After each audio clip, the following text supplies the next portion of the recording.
欢迎收看这一集的 Kiki's Drive Through Game Time。OK，so F1 呢，马上在这个周末呢就要来到 Azerbaijan， 所以呢，今天 Kiki 就为大家做 Baku City Circuit 的赛道介绍。Baku 是一座逆时钟的街道赛道，这边的总长度呢有6.003公里，这里有20个弯道，2个 DRS zone。车手们在这边呢要跑完51圈的赛事，总里程数呢有306.049公里。那这里的赛道的特性呢，主要是它有2个又高速又长的大直道。那除了高速之外呢，这里也有许多非常慢的技术弯，所以呢，对车手们来讲呢，这里是非常具有挑战性的。而且，就像平常的街道赛呢，本来街道赛就没有太多的空间能够让车手们有失误，因为呢，它没有任何的缓冲区。可是巴库这里呢，更不可能，因为呢，这里的这个街道的宽度呢，比一般的街道赛更窄。而且呢，这里最窄的部分呢只有7.5米，所以呢，这在 F1 里面来说呢是非常的窄。那我们现在就来开一圈 Baku City Circuit。最近呢，我跟一些朋友在聊，他们说 Kiki 呀，我还是比较喜欢用 controller 或者是 keyboard 来玩赛车的游戏，因为它更具有挑战性。所以呢，今天我就决定，我们就用 controller 来开一圈 Baku City Circuit。好。从起跑这边开始呢，不到200米呢，就马上呢就要来到第一个 T1， 是一个90度的这个左弯，然后呢加速，马上呢就要来到 T2。那这里呢出这个弯呢是非常关键的，因为呢它马上就有一个 DRS。然后呢，还有后面的这个直道，所以在这边呢有很多超车的镜头。然后呢，重刹来到了这个是 T3， 然后呢，马上就要进 T4。OK， 后面这边呢是这个 T5 到 T6 的连续弯，那这里呢会比较深一点才转进去，因为呢这样子你在出6号弯的时候呢，会有比较好的一个 exit。这里是接着这个是 T7， 那 T7 这里呢是一个比较早的 Apex。马上呢，这里呢就是来到了整个 Baku City 最有挑战性的地方，而且呢，这也是可能大家印象最深刻的，因为呢，这个旁边左边旁边这边呢就是 Baku 的这个城堡，叫做The Maiden Tower。那这里为什么非常具有挑战性呢？因为呢，它是赛道中最窄的部分，而且呢，从这里开始呢，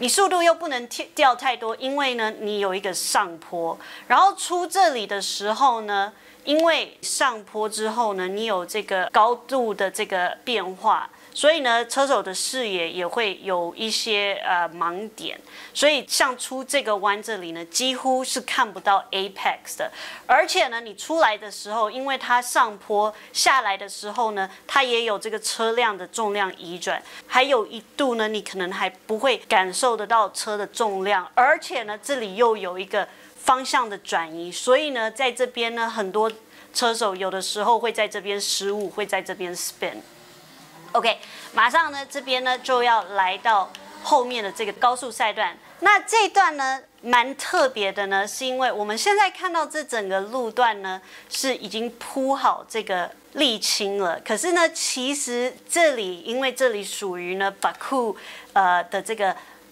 古城，所以呢，其实这里的路呢，平常呢是有这个 cobblestone。那这个 cobblestone 你不可能在 F1 的时候。F1 的轮胎不可能能够开过 cobblestone， 因为比如说像有一点湿滑的话呢，会直接就会 spin 了。所以呢，在比赛的这个期间呢，他们会在准备赛道的时候呢，会先把这个赛道呢一层一层的用不同的材质去铺，包括了沙子啊，让它把这个路面铺平，然后呢上面才会铺一层的这个沥青，然后比赛跑完，全部就又清掉，恢复到它原本的 cobblestone， 然后明年回到 Baku 的时候呢，又要再重新铺一次。马上这里呢就要准备，这里是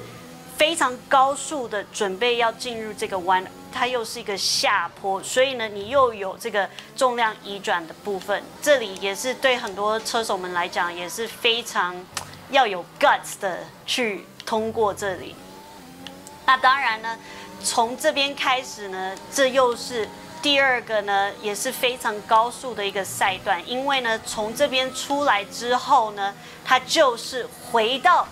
这里的 Baku City 的这里的这个大直道。那 Baku City 这里的大直道蛮特别的是，因为呢它真的非常的长，而且这里呢是第2个 DRS zone， 这里的大直道呢大概有2公里长。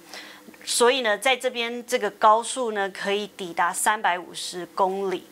Baku 这里呢，我们一般会看到很多的这个超车镜头，因为它的直道非常的长。不过呢，要记得，因为你有大直道，而且这边的速度是非常的高的，可是呢，轮胎一定会有很多的这个胎胶掉下来。那当你有胎胶的时候，而且有2部车在竞争的时候呢，一部车一定会要 offline。可是你 offline 的时候去竞争的时候呢，你的轮胎呢也会去粘到这些